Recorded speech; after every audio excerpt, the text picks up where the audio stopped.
আমি জান্নাত একটু দেখাতে চাই, দেখতে রাজি আছেন? হে সচকে এখনই দেখাবো। এটার কোন হুজুর রে বাবা? হ্যাঁ, বাস্তবেই আল্লাহ তাআলা জান্নাতের ব্যাপারে বলছেন, ফালা তাআলাম নাফসুম মা উখফিয়া লাহুম মিন কুররাতি আয়ুন জাযাম বিমা কানু ইয়ামালুন।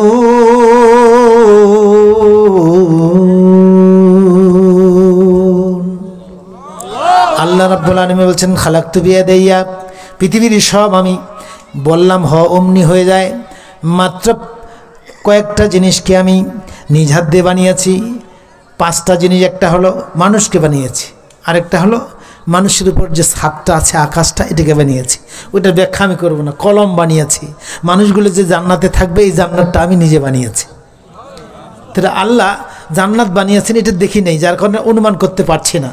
আকাশটা অনেক দূরে আছে, এটা ধরতে পারি না, এই জন্য অনুমান করতে পারি না, কিন্তু আমি তো নিজেকে ধরতে পারি।